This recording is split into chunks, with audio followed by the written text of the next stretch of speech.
This pandemic has finally torn back the curtain on the idea that so many of the folks in charge know what they're doing.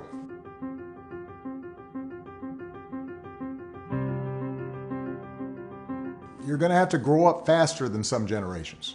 This pandemic has shaken up the status quo and laid bare a lot of our country's deep-seated problems, from massive economic inequality to ongoing racial disparities to a lack of basic health care for people who need it. It's woken a lot of young people up to the fact that the old ways of doing things just don't work. That it doesn't matter how much money you make if everyone around you is hungry and sick. And that our society and our democracy only work when we think not just about ourselves, but about each other. It's also pulled the curtain back on another hard truth. Something that we all have to eventually accept once our childhood comes to an end. You know, all those adults that you used to think were in charge and knew what they were doing? Turns out they don't have all the answers. A lot of them aren't even asking the right questions. So, if the world's going to get better, it's going to be up to you. That realization may be kind of intimidating, but I hope it's also inspiring. With all the challenges this country faces right now, nobody can tell you, no, you're too young to understand, or this is how it's always been done.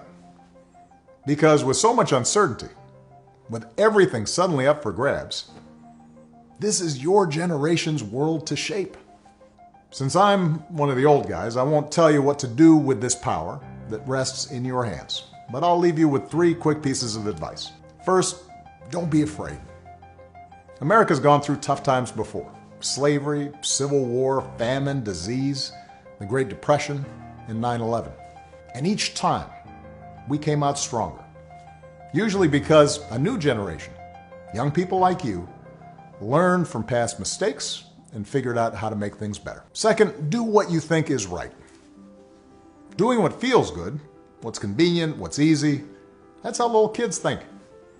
Unfortunately, a lot of so-called grown-ups, including some with fancy titles and important jobs, still think that way, which is why things are so screwed up. I hope that instead you decide to ground yourself in values that last, like honesty, hard work, responsibility, fairness, generosity, respect for others. You won't get it right every time. You'll make mistakes, like we all do. But if you listen to the truth that's inside yourself, even when it's hard, even when it's inconvenient, people will notice. They'll gravitate towards you. And you'll be part of the solution instead of part of the problem. And finally, build a community. No one does big things by themselves. Right now, when people are scared, it's easy to be cynical and say, let me just look out for myself, or my family, or people who look or think or pray like me. But if we're going to get through these difficult times, if we're going to create a world where everybody has opportunity to find a job and afford college, if we're going to save the environment and defeat future pandemics, then we're going to have to do it together. So be alive to one another's struggles. Stand up for one another's rights. Leave behind all the old ways of thinking that divide us. Sexism, racial prejudice, status, greed, and set the world on a different path.